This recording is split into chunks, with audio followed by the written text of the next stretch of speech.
नमस्कार मित्रों, मैं डॉक्टर राधाकृष्ण इजी सॉल्यूशन पे आपका स्वागत है। मित्रों, जो लोग देसी गाय रखते हैं वो भी परेशान हैं और इसके कारण लाखों की संख्या में देसी गाय सड़कों पर बेसहारा विचरण करने को विवश है। बेसहारा होकर कूड़े करकट से जिंदगी यापन करने पर विवश है। और आपको जानकर आश्चर्य होगा कि हमारे देश में यहाँ गाय को गौ माता की श्रेणी दी गई है, जो एक हिंदू घर घर की एक आवश्यक सदस्य मानी गई है। ऐसी गौ माताएं लाखों की संख्या में बेसहारा के रूप में सड़कों पर विचरण करने को विवश हैं।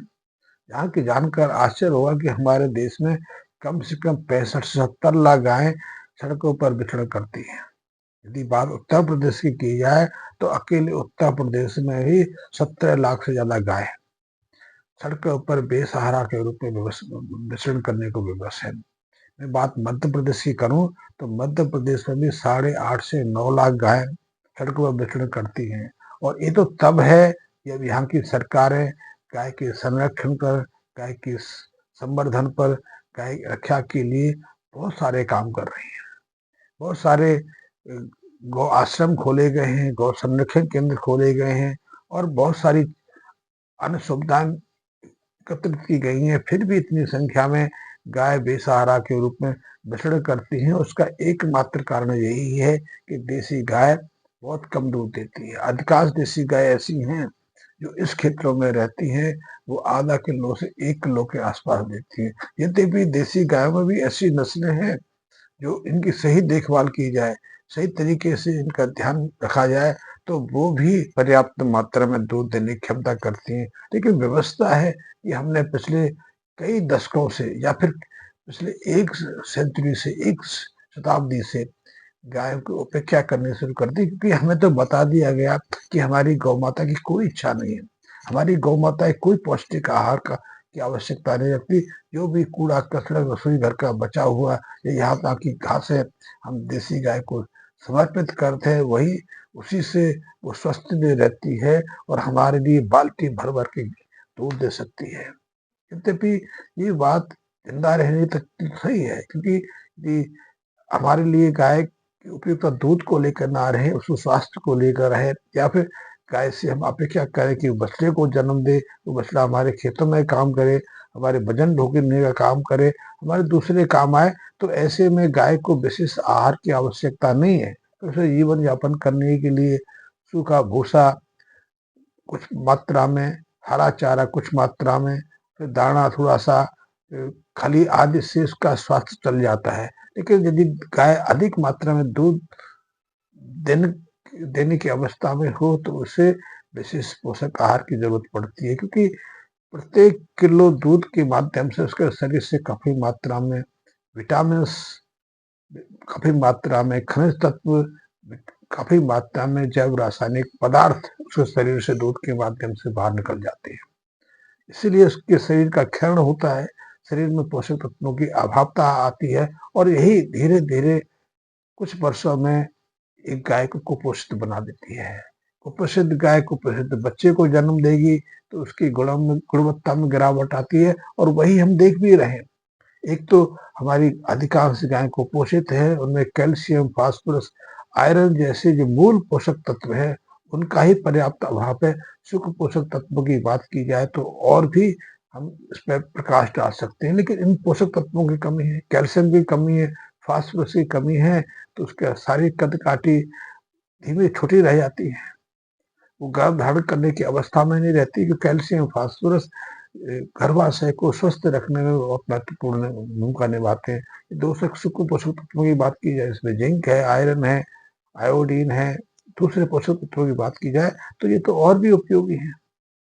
तो देसी गाय की उपेक्षा इसलिए रहती है कि वो कुपोषित है तो वो उसके पाचन तंत्र में पूरी तरह से खाद्यान्न को पचाने की क्षमता नहीं रहती। तो ऐसी अधिकांश देसी गाय, अब तो एक समस्या और भी है, हमारी देसी गाय सिर्फ चारा ही नहीं खाती, प्लास्टिक भी खाती है, पॉलीथीन की थैलियां भी खा जाती है। और इस पॉलीथीन की समस्या के कारण हमारे देश में कम से कम 10 से 12 लाख, 15 लाख गाय प्रत्येक वर्ष अकाल मृत्यु को प्राप्त होती है।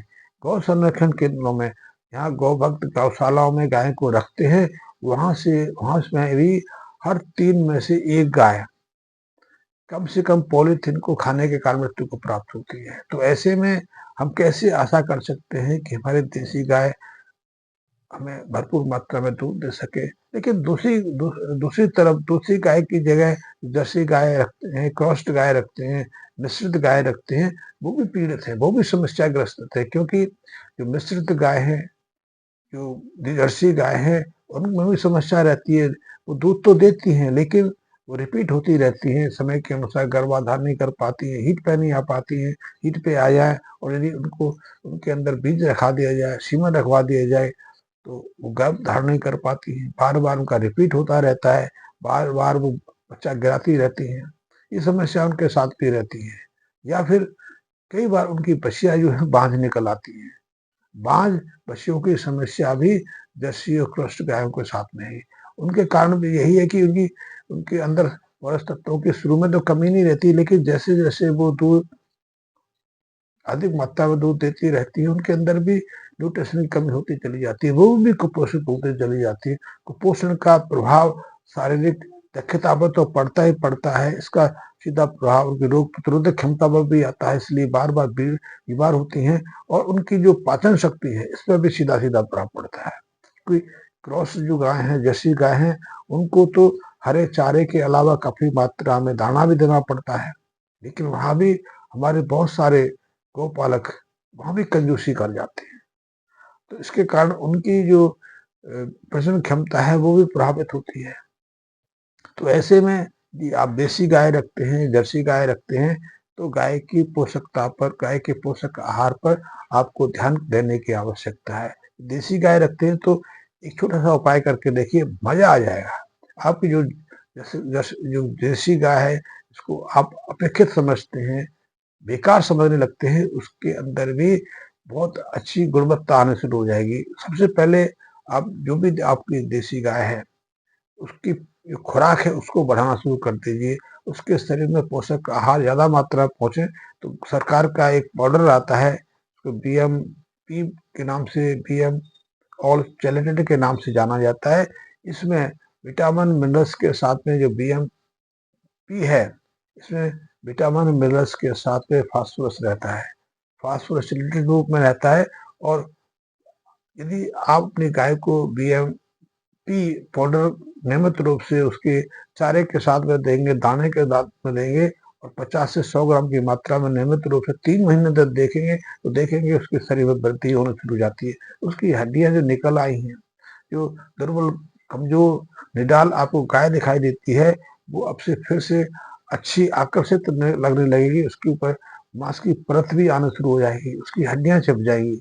फिर उसका आहार में आप जो चारा डालते हो वो सीधे से पचे, उसके शरीर में अब्जॉर्ब हो, उपयोगी बने, तो उसके उसके लिए उसकी जो डाइजेशन क्षमता के लिए, उसकी ह्यूमन कैपेबिलिटी को बढ़ाने के लिए भी कुछ प्रयास करने की जरूरत है। उससे पहले यदि आप डिवार्मिंग कर लें, आंत कृमियों से उसको मुक्ति कराने के लिए डिवार्मिंग, कीड़े मारने की दवा भी इसको दे दे, तो और मजा आ जाएगा। क्योंकि फिर जो भी चारा वो खाएगी, जो भी आहार वो लेगी, उसके शरीर में पूरी तरह से उपयोगी साबित होगा। इसके साथ में आप उसकी पाचन क्षमता को बढ़ाने के लिए आप उसको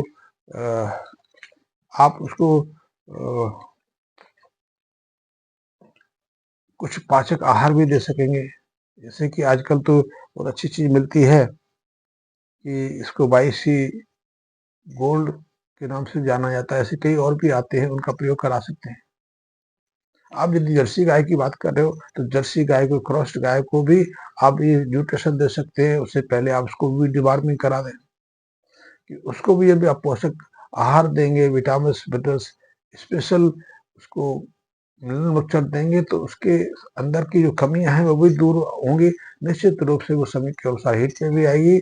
और जब ऐसे में आप उसके अंदर बीज से रखवाएंगे, सीमन का दान कराएंगे, क्योंकि देखा गया है क्रॉस गाय हैं, जर्सी गाय हैं, उनके साथ भी बार बार रिपीट की समस्या इसलिए आती है, तो उनमें न्यूट्रिशन की कमी हुई, उसमें कुछ ना किसी विटामिन मिनरल्स का अभाव हो गया है, उसके कारण उनके शरीर के अंदर हार्मोन बदलाव आ गया है। दूसरा कि हम कहीं से भी किसी भी सीमन को लेकर अपनी गाय में स्थापित करा देते हैं, तो उससे सीमन का प्रभाव भी गाय के शरीर में पड़ता है। तो अभी तो अध्ययन कहते हैं कि ऐसे बार बार सीमन को बदलते रहने से, निम्न स्तर के सीमन को स्थापित कराते रहने से उन गायों के शरीर में ऐसे एंटीबॉडी, ऐसे रसायन बन जाते हैं जो सीमन के प्रति ही प्रतिरोध कर दिखाना शुरू कर देते हैं, रिएक्शन दिखाना शुरू कर देते हैं। और इसमें आप जो गर्भस्थापना के लिए किसी भी तरह का सीमन रखते हैं तो वो अपने अंडे को गिरा देता है, फर्टिलाइजेशन नहीं होता, इसीलिए बार बार रिपीट भी होती रहती है समस्या, बार बार गर्भपात की समस्या भी होती रहती है।